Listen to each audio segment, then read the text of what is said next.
सूरज हूँ जिंदगी की चमक छोड़ जाऊंगा, फिर लौटते हुए आने की खनक छोड़ जाऊंगा। मैं सबकी आंखों में आंसू समेट कर सबके दिलों में अपनी झलक छोड़ जाऊंगा। सुनिए चाचा चाची भैया भाभी सुनी, रखी लो हम पे विश्वास जी। अब की एक बार भैया के बीज है बना के, दिल मुका करे के विकास जी। सुनिए चाचा चाची भैया भाभी सुनी, रखी लो हम पे विश्वास जी। अब की एक बार भैया के बीज है बना के, दिल मुका करे के विकास जी।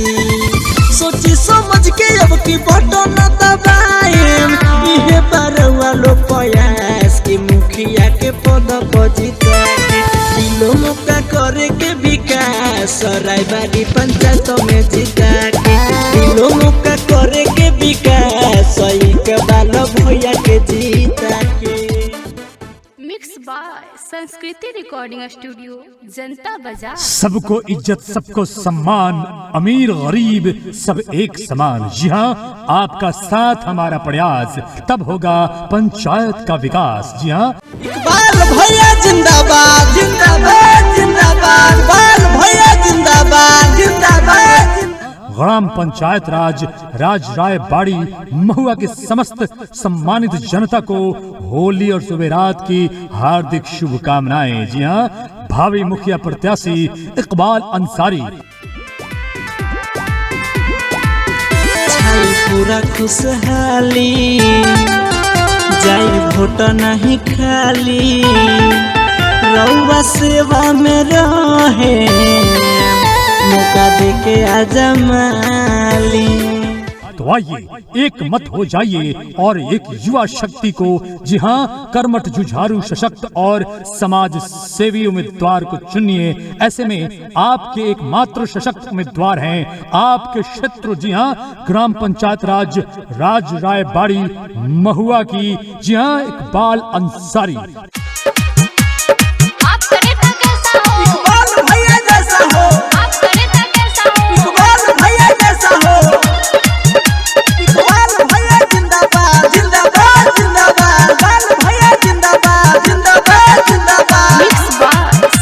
रिकॉर्डिंग स्टूडियो, जनता बाजार। आइए हम सब अपना एक एक कीमती बहुमूल्य वोट इन्हें देकर इस बार अपने क्षेत्र से मुखिया पद से जिताएंगे और अपने क्षेत्र को विकास की ओर आगे बढ़ाएंगे।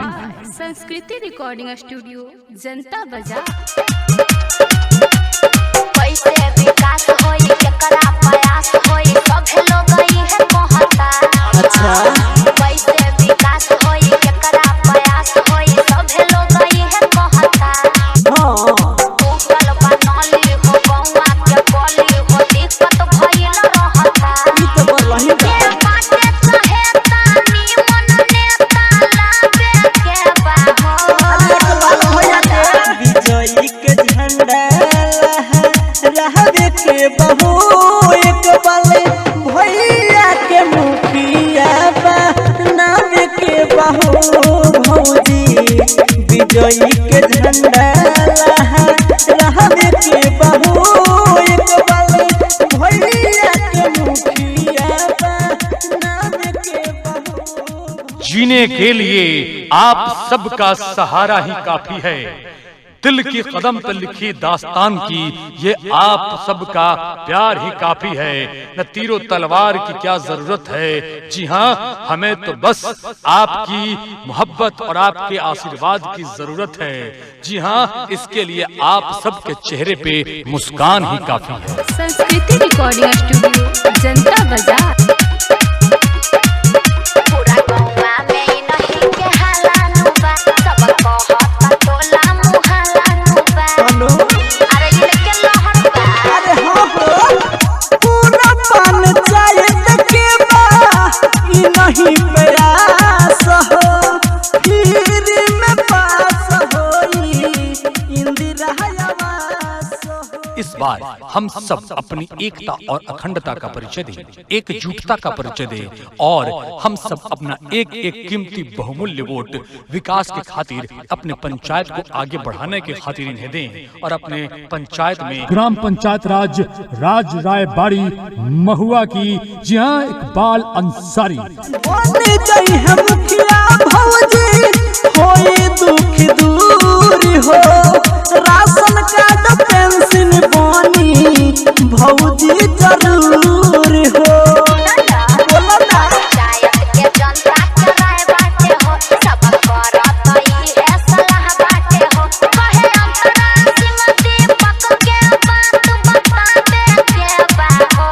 हाँ भौजी समझ गए जानू? विजयी के झंडा रहबे के बहू इकबाल भैया के मुखिया बनावे के बहू। तो आइए हम सब अपना एक एक कीमती बहुमूल्य वोट इन्हें देकर इस बार अपने क्षेत्र से मुखिया पद से जिताएंगे और अपने क्षेत्र को विकास की ओर आगे बढ़ाएंगे। संस्कृति रिकॉर्डिंग स्टूडियो जनता बाजार। सूरज हूँ जिंदगी की चमक छोड़ जाऊंगा, फिर लौटते हुए आने की खनक छोड़ जाऊंगा। मैं सबकी आंखों में आंसू समेट कर सबके दिलों में अपनी झलक छोड़ जाऊंगा।